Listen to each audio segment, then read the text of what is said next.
Pueden tomar asiento, hermanos. Bienvenidos nuevamente. Damos gracias a Dios porque hayan venido, pero yo les digo una cosa, a los que vienen por primera vez, que ha venido porque el Espíritu Santo lo ha traído, porque es parte de un remanente de personas que realmente quieren conocer a Dios, que no quieren hacer de la piedad ganancia, que no quieren tener control, que lo único que anima a esta iglesia, hermano, es que usted conozca a Dios y pueda tener una relación sincera e íntima con Él, que conozca el mensaje real, verdadero y lo pueda transmitir, el mensaje de la salvación, que hay un versículo que vamos a ver, no el mensaje de la prosperidad. Acá no hemos venido para ser millonarios, hemos venido para conocer a Dios, porque al final de nuestra vida en la tierra, si conocemos bien este mensaje, vamos a pasar la vida eterna en la presencia de Dios, ¿no? Y eso es lo que tenemos que enfocarnos, porque cuando uno está pensando en la vida eterna, todos los problemas que podamos tener acá en este tiempo se hacen chiquitos y los podemos pasar. Ahora, vivir en la tierra comparado con la eternidad, creo que, como yo le digo a los ateos, más te conviene creer que no creer. Porque si no crees, no crees, pero si crees, nosotros sabemos que tenemos el Espíritu Santo, que hemos nacido de nuevo, que la Biblia es verdad. O sea, no creemos que es un cuento, no que es un libro, sabemos que es la palabra de Dios. Así que los felicito, y como ven, nosotros somos la Iglesia Cristiana Berea del Perú. ¿Por qué? Porque somos especialistas en conocer la palabra. Porque después de que yo predico, ustedes van a su casa y ven si estas cosas son así, ¿cierto? Porque yo soy humano y me puedo equivocar. Entonces, cuando yo veo una predica, escucho una predica, por más bonita que me parezca, voy a la palabra y veo si las cosas son así. Y les soy sincero, de la iglesia anterior en la que pertenecí, casi el 95% de lo que me enseñaron no era así. Era cualquier cosa menos palabra. Gracias a Dios, Dios nos dio la fuerza, ¿no?, para salir, porque era como que estábamos ahí atados, esclavizados, atemorizados. Pero Dios nos saca y ahora vivimos un cristianismo donde podemos respirar, donde podemos dedicarnos a la familia, donde podemos ser realmente libres en Cristo. ¿Ok? Amén. Pero tenemos una responsabilidad. Vamos a orar. Padre, gracias te damos, Señor, por este tiempo precioso que tú nos has regalado de poder reunirnos en armonía y en paz en este lugar, Señor. Te pedimos, Dios del cielo, que tú nos hables a través de tu palabra, que podamos llegar a ser esos cristianos maduros que tú quieres, Señor, que podamos realmente con nuestra vida glorificar tu nombre. Gracias te damos, en el nombre de Jesús, amén y amén. Muy bien, vamos a seguir con nuestro estudio. Estamos estudiando el libro de Romanos. Hoy día vamos a estudiar Romanos 14. Vamos a estudiar, si nos alcanza el tiempo, más de 6 versículos, pero hay tanta carne acá que a veces uno trata de avanzar, pero no se puede. Y en esta parte de Romanos, porque estuvimos hablando, ¿se acuerda de cuál era en Romanos 12, nuestra responsabilidad frente a Dios, con nuestro testimonio y renovar nuestra mente? ¿Cuáles son lo que Dios nos demanda en su voluntad? Porque muchas veces la gente pregunta, ¿cuál será la voluntad de Dios para mi vida? ¿No? Esperando que sean cosas fantásticas, de alcanzar a las naciones. No, la voluntad está acá, ¿no? Cumplir su palabra, es bien fácil. Y eso es lo que veíamos en Romanos 12, ¿no? Que el amor sea sin fingimiento, que seamos unánimes, y en el 13 hablábamos de cómo debemos someternos a las autoridades, pero en el 14 habla de cómo debemos relacionarnos entre el cristiano maduro y el cristiano inmaduro. Lo que acá Pablo dice, los débiles en la fe. Bien interesante, porque siempre en una congregación van a haber personas nuevas y van a haber personas maduras. cómo debemos comportarnos. Lo que yo he visto es que a veces el ya muy ungido es déspota con el nuevo. Y siempre lo está condenando, y siempre lo está atacando. No, eso no dice la palabra, no hay que tener cuidado. Porque todos hemos empezado de cero acá. Nadie llega al cristianismo sabiendo algo. No, no sabes nada. No sabes nada, porque has estado en las tinieblas. Vamos a leer los 3 primeros versículos de Romanos 14. Nosotros estamos acá para estudiar la Reina Valera 1960, pero se pueden consultar otras versiones para aclarar un poco, como vamos a hacer un poco, ¿no? Dice, Romanos 14, verso 1. Recibid al débil en la fe, pero no para contender sobre opiniones, porque uno cree que se ha de comer de todo, otro que es débil come legumbres.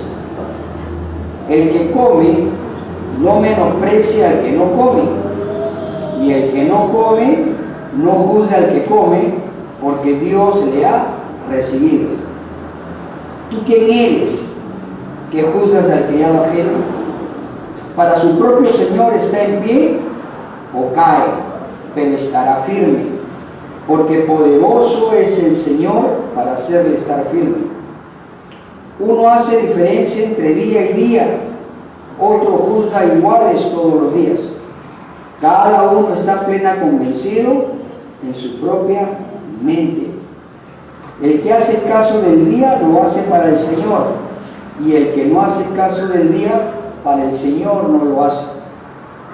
El que come para el Señor come, porque da gracias a Dios, y el que no come para el Señor no come y da gracias a Dios. Es un poquito enredado, por eso yo les voy a leer estos 6 versos para que usted lo entienda bien en la traducción del lenguaje actual. ¿Ya? Escuchen. Dice así: reciban bien a los cristianos débiles. Los cristianos débiles son los cristianos inmaduros. Ahora vamos a ver más o menos qué significa eso. Es decir, a los que todavía no entiende bien qué es lo que Dios ordena. Si en algo no están de acuerdo con ellos, no discutan. ¿Está claro, cierto? Cristiano débil, cristiano nuevo. A veces hay cosas que ellos piensan que deben ser así, pero no son así. Y en vez de discutir, no hay que empezar a discutir con ellos. Más adelante vamos a ver qué hay que hacer con ellos. Por ejemplo, dice, hay quienes se sienten fuertes y creen que está bien comer de todo, mientras que los débiles solo comen verduras. Pero los que comen de todo no deben despreciar a los otros. De igual manera, los que solo comen verduras no deben criticar a los que comen de todo, pues Dios los ha aceptado por igual. Ustedes no tienen derecho de criticar al esclavo de otro. Es el dueño del esclavo quien decide si su esclavo trabaja bien o no. Así que también Dios es el único que tiene poder para ayudar a cada uno a cumplir bien su trabajo. Permítanme darles otro ejemplo. Hay algunos que piensan que ciertos días son especiales, mientras que para otras personas todos los días son iguales. Cada uno debe estar seguro de lo que piensa lo correcto. Los que piensan que cierto día es especial, lo hacen para honrar a Dios. Y los que comen de todo, lo hacen también para honrar a Dios. Y le dan gracias. Igual sucede con los que solo comen verduras, pues lo hacen para honrar a Dios y también le dan las gracias. ¿Qué estaba pasando en el contexto de esta iglesia? Habían cristianos nuevos, ¿no? Gente que recién se había integrado a la iglesia. Recuerden que en Roma la iglesia estaba conformada por judíos y por gentiles. Y como los judíos venían con ciertas ideas, todavía estaban con el tema si debían comer o no debían comer toda la carne que había sacrificado a los ídolos. Tenían todavía ese temor, ¿no? Y al igual, también cuando habla del día, hablaban de que los judíos estaban acostumbrados a guardar el día sábado, ¿no? Entonces había esa discusión entre los nuevos, porque los maduros, como ya conocían más las palabras, sabían que estas restricciones ya no iban más. Y es lo mismo que pasa hoy día. Hoy día hay muchas personas que siempre me preguntan, pastor, ¿debo comer sangre? Pastor, ¿por qué no guardamos el sábado? Pastor, no, yo pienso esto. Una persona, un cristiano inmaduro, normalmente cuando se dirige a ti te dice, yo pienso, yo opino o yo creo. Eso es lo clásico, porque todavía viene con un bagaje del mundo. Pero es bien interesante, porque una persona inmadura es en realidad una persona que es débil en el conocimiento de la doctrina, no son personas que están en pecado por si acaso. Pueden ser nuevos en la fe, pero también pueden ser personas que hayan pasado décadas dentro de la iglesia, pero no han recibido sana doctrina. Entonces todavía siguen con taras, todavía siguen impactando, todavía siguen echando fuera demonios, todavía siguen diezmando, todavía siguen decretando, ¿no? Todavía siguen aplicando la sangre de Cristo para cualquier cosa. Entonces todos tienen en la cabeza, tienen toda una confusión. ¿Por qué? Porque no han estudiado la palabra. Lo interesante de esta prédica va a ser simplemente esto, que si usted es un cristiano maduro o usted es un cristiano inmaduro, en vez de pelear hay que ayudarse a entender las cosas. Pero de todas maneras, el cristiano nuevo tiene una responsabilidad y hay una secuencia para ser nuevo y llegar a ser un cristiano maduro, y eso lo vamos a ver ahora. Son los pasos que debemos seguir y usted va a identificar en qué paso está o en qué paso ha fallado, porque si no se va a quedar a medio camino. Y usted sabe que en el mundo natural uno nace, crece, se multiplica y muere. Y en el mundo espiritual también uno nace espiritualmente, pero Dios demanda que crezcamos, porque si no, usted no va a recibir más. Y mientras va creciendo, Dios va confiando más en usted, ¿no? Porque usted a su hijo de 5 años no le va a dar su empresa o su cargo, ¿cierto? Y tampoco le va a dar a su hijo de 25 años si lo ve que no ha madurado responsabilidad. Uno va mirando a los hijos como crecen, y conforme crecen le va dando, hasta que hay personas que delegan las empresas. Yo conozco, ahora trabajo para una compañía que es un grupo inmenso, y veo cómo el padre está acostado del hijo, pero el padre lo está mirando y el hijo es el que toma decisiones. Ya el Señor se está dando cuenta que puede confiar y va delegando. Hay personas que no quieren eso, que siempre quieren ello. Entonces, una forma de madurez espiritual es delegar. Entonces vamos a estudiar eso, que es bien interesante. Vamos a ver, porque tenemos que, no es que a mí se me ocurra, ¿no?, sino que cómo dice la palabra. Vamos a 2 de Pedro, capítulo 1. 2 de Pedro, capítulo 1. Dice así, verso 1. Vamos a leer 12 versos. Y ahí vamos a ver, ¿no? Simón, Pedro, siervo y apóstol de Jesucristo, a los que habéis alcanzado por la justicia de nuestro Dios y Salvador Jesucristo, una fe igualmente preciosa que la nuestra. Gracia y paz os sean multiplicadas en el conocimiento de Dios y de nuestro Señor Jesús. Acá hay un mensaje, ¿no? Dios nos va a dar gracia y paz conforme el conocimiento, vayamos conociendo más de Dios. Dice, como todas las cosas que pertenecen a la vida y a la piedad nos han sido dados por su divino poder, mediante el conocimiento de aquel que nos llamó por su gloria y excelencia, por medio de los cuales nos ha dado preciosas y grandísimas promesas, para que por ellas llegaseis a ser participantes de la naturaleza divina, habiendo huido de la corrupción que hay en el mundo a causa de las concupiscencias. Vosotros también, y aquí está el proceso, poniendo toda diligencia por esto mismo, añadid a vuestra fe virtud. A la virtud, conocimiento. Al conocimiento, dominio propio. Al dominio propio, paciencia. A la paciencia, piedad. A la piedad, afecto fraternal. Y al afecto fraternal, amor. Porque si estas cosas están en vosotros y abundan, no os dejarán estar ociosos ni sin fruto en cuanto al conocimiento de nuestro Señor Jesucristo. Porque el que no tiene estas cosas tiene la vista muy corta, es ciego, habiendo olvidado la purificación de sus antiguos pecados.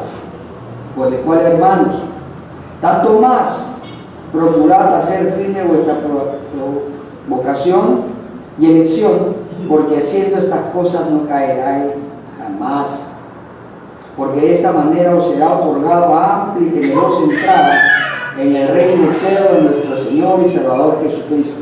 Por esto, yo no dejaré de recordaros siempre estas cosas, aunque vosotros las sepáis y estéis confirmados en la verdad presente.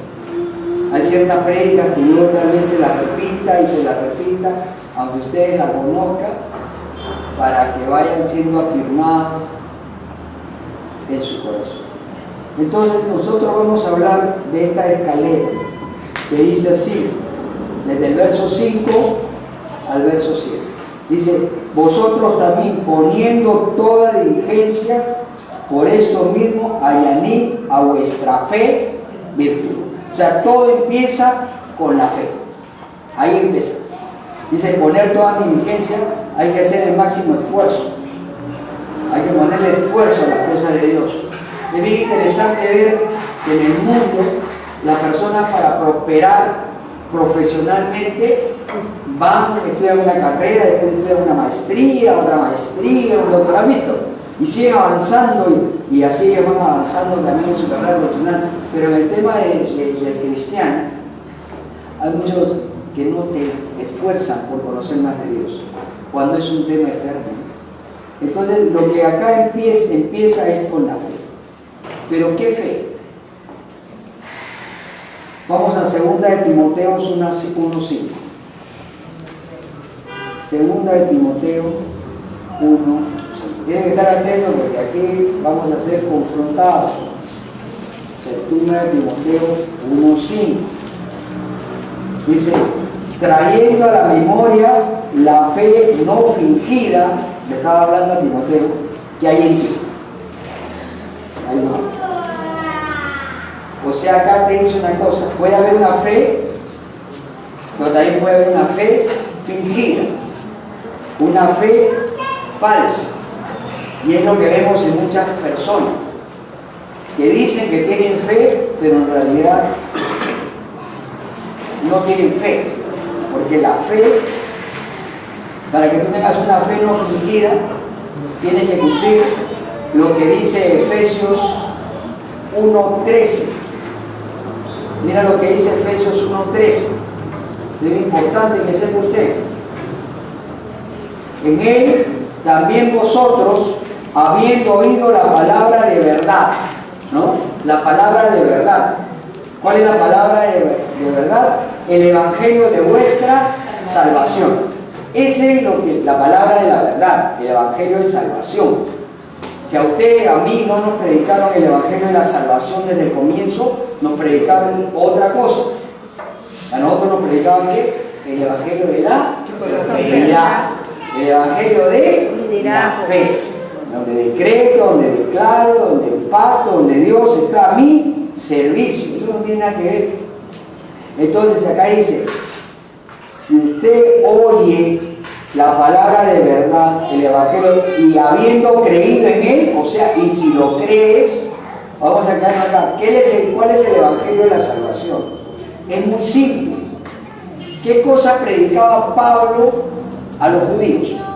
El Nuevo Testamento no, porque recién lo estaba escribiendo, ¿cierto? Él le predicaba a Isaías, le decía, mira, en Isaías hay una profecía donde va a venir el Mesías, que va a hacer morir, va a ser crucificado, todo eso le predicaba, ¿no? Entonces la gente creía en eso. Nosotros creemos que Jesucristo es Dios, ¿no? Para nosotros es fácil creer, pero la gente en la calle no lo cree. Que murió por nuestros pecados, que ha resucitado, que es Dios y que nos ha perdonado y nos ha regalado la vida eterna. Punto. Ese es el evangelio de la salvación. Tenemos que creer. ¿Cree eso realmente? Y si nosotros creemos eso, hermanos, entonces dice, fuiste sellado con el Espíritu Santo de la promesa. Entonces, cuando uno obtiene esta fe verdadera en que Jesucristo es Dios, porque la verdad es que muchos de nosotros que hemos venido al mundo consideramos a Jesucristo, yo personalmente lo consideraba un comunista, porque tenía ideas comunistas a favor de los pobres. Eso es lo que empezaba cuando estaba en la universidad. Entonces, cuando yo me arrepiento, es decir, cambio mi manera de pensar sobre Jesucristo, porque el peor pecado que tiene la humanidad es no creer en Cristo, por si acaso. En ese momento nazco de nuevo. Viene el nuevo nacimiento, viene el Espíritu Santo y ¡wow! Empiezo a entender. Salgo de las tinieblas a la luz admirable. Entonces mi fe ya no es fingida. Ya tengo una fe verdadera. Ya es una fe donde empieza el proceso de la santificación. ¿Han entendido eso? ¿No? Es importante, porque cuando usted salga a predicarle a la gente, no le predique lo que nos predicaban a nosotros. Oiga, si usted se vuelve cristiano, entonces va a ser feliz, va a tener dinero y va a estar sano. ¿Eso es así o no? Aunque bacán, yo también quiero, que cualquiera en la calle quiere eso, pero nadie te decía que tenías que tener una relación con Dios. Eso uno lo va descubriendo de repente por curiosidad al leer la palabra. Entonces, acá dice Pedro, el apóstol Pedro, para empezar todo este proceso de la santificación, primero tienes que tener una fe verdadera, una fe no fingida. Después dice que hay que añadirle virtud, ¿cierto? La virtud es simplemente la obediencia a la palabra de Dios. Significa que tú puedes decir que crees en Cristo, pero tu vida, tu calidad de vida en la práctica tiene que dar un testimonio de que tu fe es real. Hay mucha gente que habla que cree en Cristo y que Dios es amor y todas las cosas. ¿Los han visto? Pero ¿cómo se portan con la gente? ¿Cómo se portan en su casa? ¿Cómo se portan con su familia? ¿Cómo se portan en su trabajo? ¿No? Porque cuando usted lee Juan 16:8, donde dice que el Espíritu Santo, ¿no?, es el que nos... Vamos a leer Juan 16:8.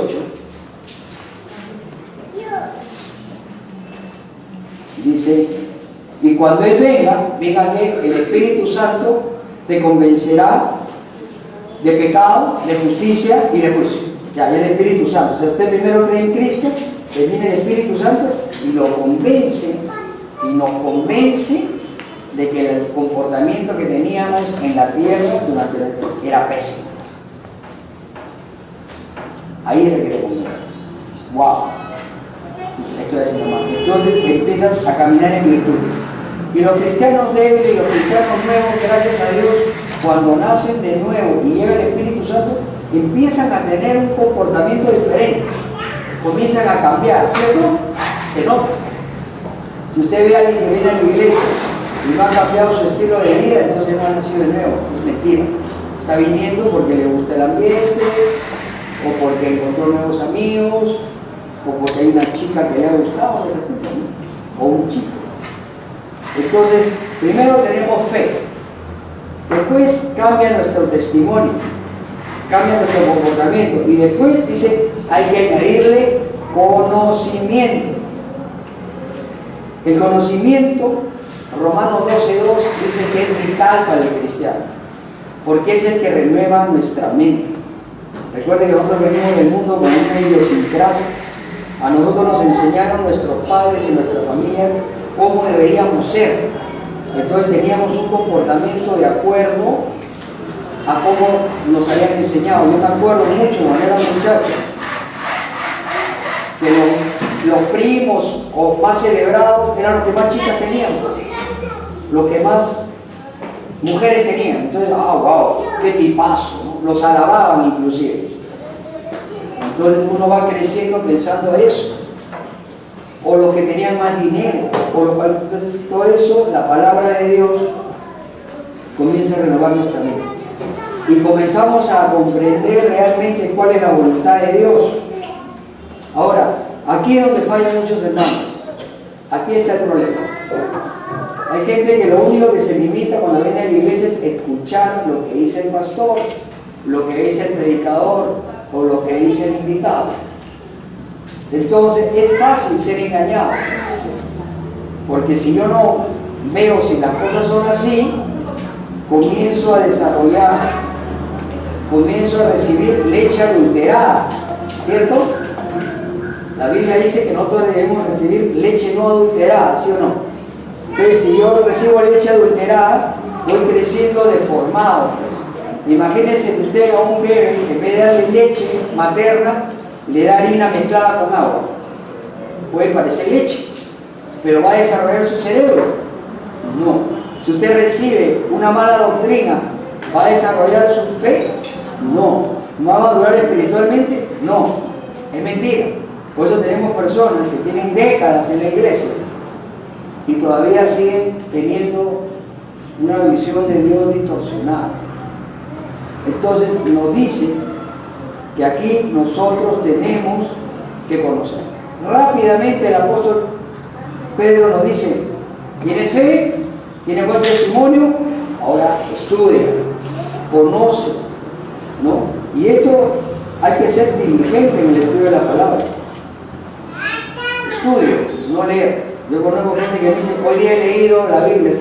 Yo también la leo, pero es más interesante cuando la estudio, cuando profundizo, cuando tengo materiales alrededor, cuando veo, oye, esto fue escrito en la época del libro romano, sí, mira, habla de glotonería, borrachera, claro, pues ahí las orgías del imperio romano. Entonces uno comienza a entender, ¿no? Igual acá, conocimiento.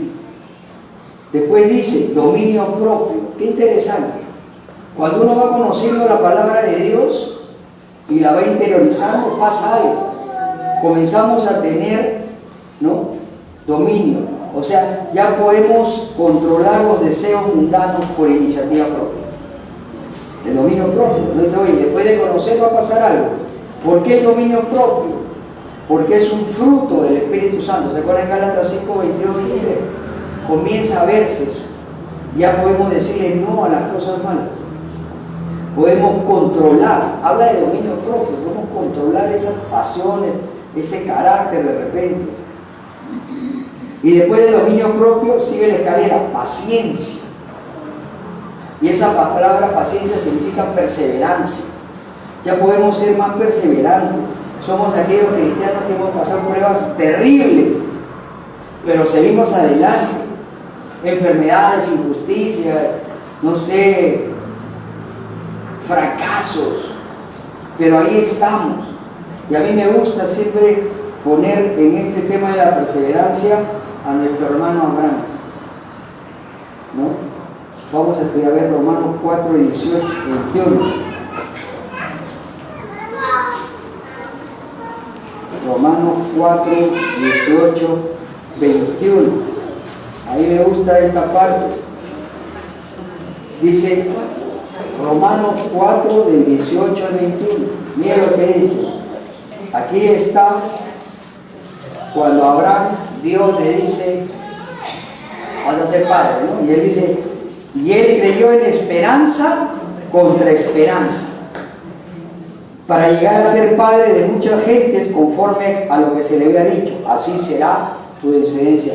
En otras versiones dice: contra toda esperanza, ¿no? Sin tener esperanza, o sea, contra toda esperanza. Aquí, mira lo que dice: y no se debilitó en la fe al considerar su cuerpo que estaba ya como muerto, siendo de casi 100 años, por la esterilidad de la matriz de Sara. Hay cosas que Dios nos promete, que nosotros, según este versículo, podemos pensar, ¿no? Porque yo digo, Abraham tenía 100 años, Sara tenía 90. naturalmente era imposible que tuvieran un hijo.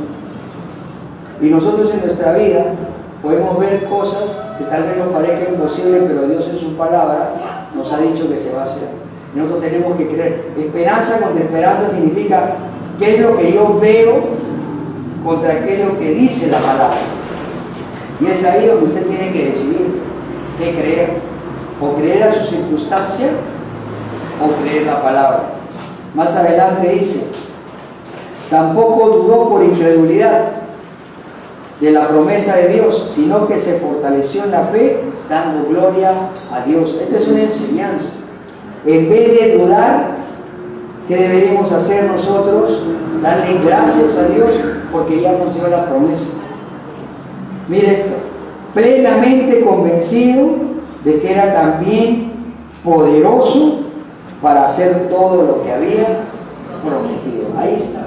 Usted está plenamente convencido de que Dios va a cumplir lo que le ha prometido. Yo sí. Amén. Yo estoy completamente convencido. Estoy tan convencido que cuando leí Mateo 6:33 que decía, buscad el reino de Dios y su justicia y todo os será añadido, dije, entonces voy a hacer eso, nada más. Voy a ver, voy a buscar a Dios y Él se encargará. Y yo, hermano, doy testimonio que es así. Amén. Dios mío, yo cuando volteo a ver desde que me convertí, a dónde Dios me ha traído, no lo puedo creer. Y hay algunos de ustedes que me conocen desde que me convertí, que uno desde que era soltero. Entonces, eso es lo que da la perseverancia.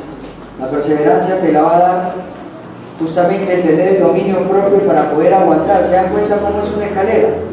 Fe, después de la fe viene la virtud, después viene el conocimiento comienza a desarrollar los frutos del Espíritu, dominio propio, paciencia, y después habla de la piedad. La piedad es bien interesante, porque habla de la sumisión total a Dios.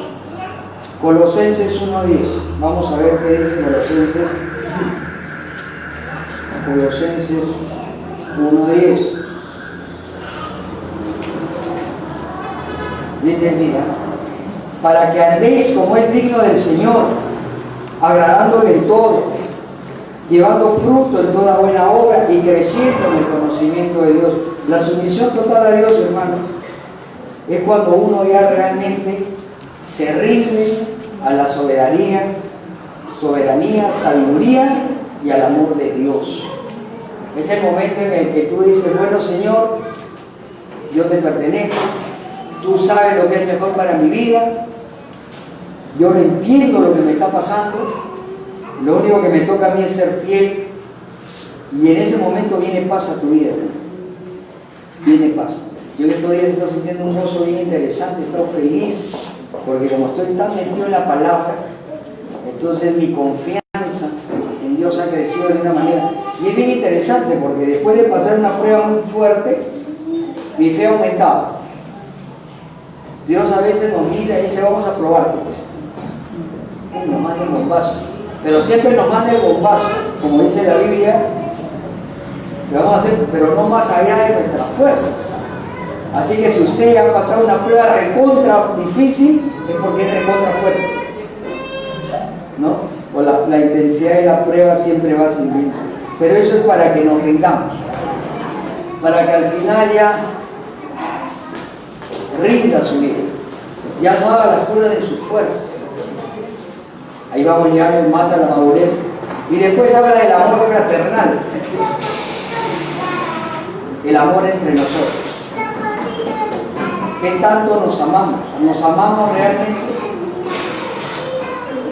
¿O todavía entre nosotros hay discusiones, hay envidias, hay celos, hay pleitos? ¿Cómo? ¿En la iglesia cristiana? Por supuesto, hermano.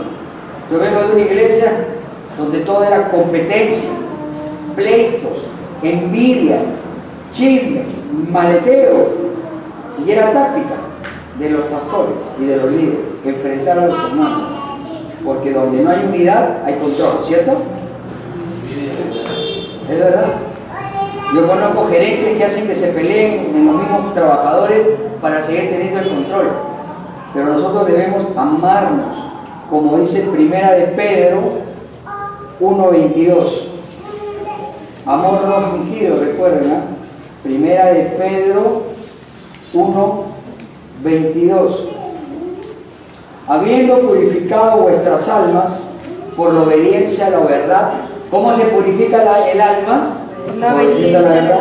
Mediante el Espíritu, por el amor fraternal no fingido, amados unos a otros entrañablemente de corazón puro. Qué lindo versículo. Eso es lo que debemos, esto es lo que tenemos que hacer como congregación. Porque después viene el amor, dice.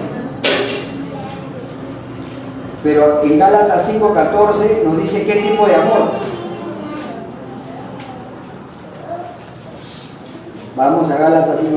Usted anote todo y después lo puede estudiar. Porque toda la ley en esta sola palabra se cumple. Amarás a tu prójimo como a ti mismo. Al final del proceso, lo que Dios nos llama es amar a todos. Y le digo una cosa, sí se puede amar hasta a los enemigos. Yo últimamente he estado orando por mis enemigos y Dios me ha mostrado algo, que sabe cómo amas tú a un enemigo, pidiéndole a Dios que lo conozca. Oren por la salvación de sus enemigos, porque si tú alguien cree que eres su enemigo, porque la gente del mundo cree que nosotros somos sus enemigos, ¿no? Porque nosotros tenemos enemigos. Y Dios toca su corazón, Él va a cambiar. Recuérdense de Pablo. Pablo era un asesino de cristianos, ¿o no? Y Dios, ¿cómo lo cambió? Y lo cambió bien. Entonces a veces uno dice, no, a ese Dios no lo va a cambiar. ¿Nunca pensaba eso? Ese no pasa nada. Pero si lo cambió a Pablo, no puede cambiar a otro. Entonces aquí tenemos una cadena, pasos que debemos ir cumpliendo. Ver si nuestra fe es verdadera, cómo está nuestro testimonio. Hasta ahí un cristiano puede llegar sin conocer mucho la palabra, porque si nació de nuevo, el Espíritu Santo te va guiando. Pero después viene algo, el conocimiento, conocer la palabra, estudiarla. ¿Para qué? Para que se vayan desarrollando los frutos del Espíritu Santo. Como ya dijimos, el dominio propio, la paciencia. Y con el tiempo ya llegamos a rendirnos totalmente a Dios. Podemos amarnos realmente. Porque la idea de esta congregación es que la gente de afuera nos vea que realmente nos queremos. Por eso tenemos la coinonía. Esa es la razón principal de quedarnos después del culto a conversar, a conocernos. Porque yo he estado muchos años en otras iglesias, me sentaba pero no conocía al del costado. Y lo veía todos los domingos. Porque entraba, me hacía el mismo. Salga, que viene otro culto, salga, cuando me botaban. Era una cosa que, wow, esto es la peor que el mundo, pues. Así era, ¿no? ¿Se acuerdan? Entonces, ¿para qué Dios nos llama? Ese es el mensaje. ¿Para qué nos da fe? Para que lleguemos a amar a todo el mundo. Qué increíble, ¿no? Para que la persona que veamos, sea como sea, la amemos. Esa es la verdad de Dios, el amor. Por eso dice la Biblia que Dios amó tanto al mundo que nos dio a su Hijo. Ahora, yo quiero terminar acá sin antes dejarles un versículo que está un poco más adelante, en Romanos 14. Porque ustedes saben que acá nosotros predicamos consistentemente nomás, no le damos mucha vuelta a las cosas. ¿Cuál debe ser la relación entre un cristiano maduro y un cristiano inmaduro? Romanos 14, 19 lo dice más adelante. Así que sigamos lo que contribuye a la paz y a la mutua edificación. Lo que quiere decir ese versículo es lo siguiente: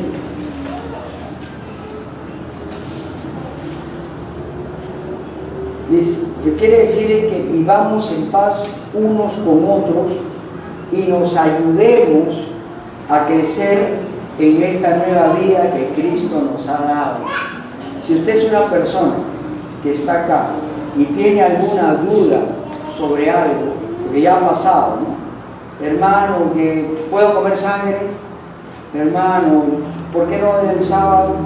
Hermano, ¿es pecado esto? Hermano, entonces se acerca a un hermano, se acerca a mí, un poco más maduro, para que él con la palabra le enseñe y salga de esas dudas. Como veremos más adelante, Pablo habla que a mí Dios me ha enseñado que puedo comer cualquier cosa, ¿no? Entonces, como diciendo, pero que no sean esas pequeñas diferencias motivos para ofender a un hermano nuevo o a un hermano inmaduro y que se vaya de la iglesia, o para juzgarlo, porque eso está prohibido acá nadie juzga a nadie, ¿cierto? Nosotros no nos juzgamos entre nosotros ni juzgamos a la gente de afuera, porque de eso se va a encargar. Así que mucho cuidado con estar juzgando, porque la Biblia dice, con la misma vara que juzgas, sobre todo el tema de la salvación. Porque yo escucho a muchos cristianos decir, los católicos no se van a salvar, el testigo de Jehová tampoco, ¿cómo sabe? La Biblia dice que dentro de la iglesia hay trigo y cizaña, ¿cierto? Y eso es en todas las congregaciones. Entonces dentro de las congregaciones que de repente pueden haber hasta mala enseñanza, hay gente que realmente ama a Dios y se van a salvar. No podemos nosotros estar mirando eso. Nosotros acá lo único que juzgamos es la doctrina.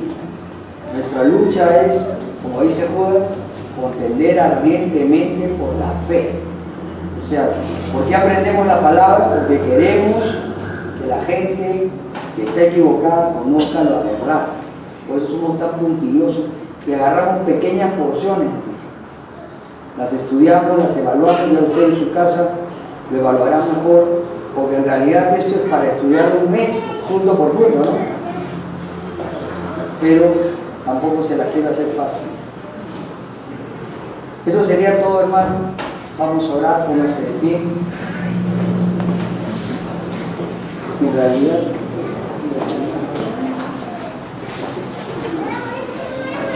vamos a orar y pedirle al Señor que este proceso de la santificación se dé en nosotros sí.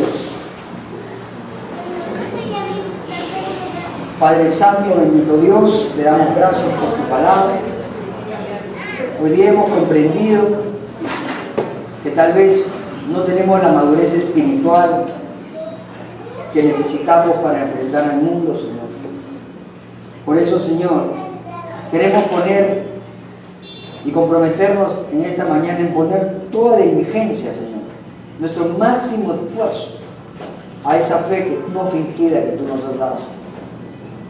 Señor, queremos que esa fe, cuando el mundo la vea, vea la virtud de este nuevo nacimiento.